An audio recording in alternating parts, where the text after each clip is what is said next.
আল্লাহ পাক রব্বুল আলামিন আমাদেরকে সুস্থ হায়াত দান করে কোরআন এবং হাদিসের আলোচনায় এই মজলিসে, এই সামিয়ানার নিচে এসে বসার ও কোরআন এবং হাদিসের আলোচনা করার এবং শোনার তৌফিক দান করেছেন। সে মহান সুবহানাহু ওয়া তাআলার দরবারে আমরা লাখো কোটি শুকরিয়া জ্ঞাপন করি। সকলে বলি আলহামদুলিল্লাহ। আর একটু জোরে বলেন না আলহামদুলিল্লাহ। দরুদ বর্ষিত হোক আকাশ এবং জমিনের সর্বশ্রেষ্ঠ মেহমান, বিশ্বের মানবতার মুক্তির দূত সাইয়্যিদুল মুরসালিন খাতামুন নবিয়্যিন রাহমাতুল লিল আলামিন জনাব মুহাম্মদুর রাসূলুল্লাহ সাল্লাল্লাহু আলাইহি ওয়াসাল্লামের উপর।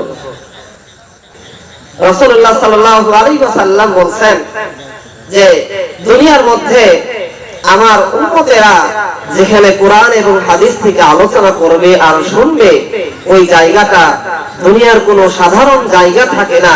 ওই জায়গাতে আল্লাহ পাক রব্বুল আলামিন জান্নাতের টুকরায় পরিণত করে দেন। কোন সুবহানাল্লাহ। তাহলে রাসূলের কথা অনুযায়ী এখন আমরা কোথায় অবস্থান করতেছি? জান্নাতের বাগানে। রাসূলুল্লাহ সাল্লাল্লাহু আলাইহি ওয়াসাল্লাম সাহাবাদেরকে সামনে নিয়ে আলোচনা করতেছিলেন।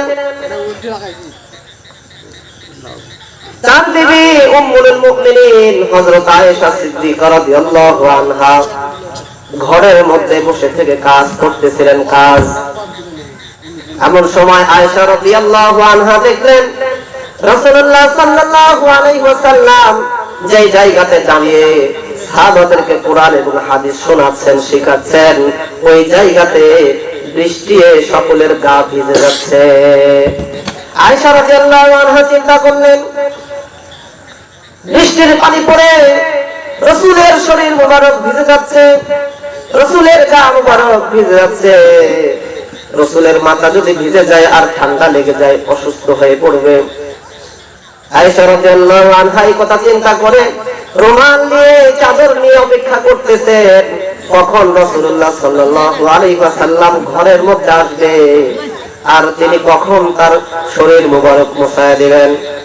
রাসূল কারীম সাল্লাল্লাহু আলাইহি ওয়াসাল্লাম বয়ান শেষ করে সাহাবাদেরকে যখন বিদায় দিয়ে ঘরের দিকে রওনা, ঘরের দরওয়াজায় হযরত আয়েশা রাদিয়াল্লাহু আনহা চাদর নিয়ে দাঁড়ায় আছে। রাসূল যখন সামনাসামনি গেলেন, আয়েশা দৌড়ে এসে বলে, ইয়া রাসূলুল্লাহ, ইয়া হাবিবাল্লাহ, আমি বড় আশ্চর্য হয়ে গেলাম, আমি কি দেখলাম আর কি হয়ে গেল? নবীজি বলে, আয়েশা তুমি আবার কি দেখেছো আমাকে একটু খুলে বলো।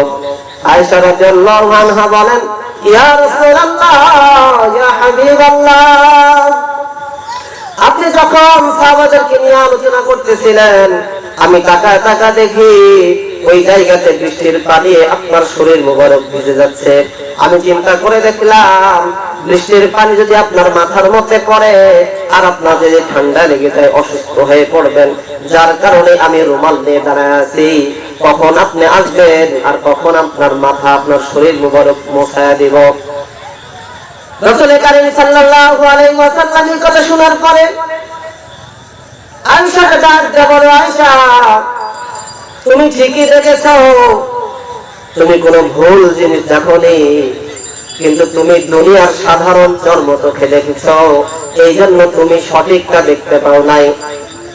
আমার উপরে বৃষ্টি হয়েছে কি ঠিক কথা, কিন্তু ওই বৃষ্টি দুনিয়ার কোনো সাধারণ বৃষ্টি নয়। কোরআন এবং হাদিসের আলোচনা করার কারণে আল্লাহ পাক রব্বুল আলামিনের তরফ থেকে আমার মাথার উপরে রহমতের বৃষ্টি বর্ষণ হয়েছে। কোন সুবহানাল্লাহ।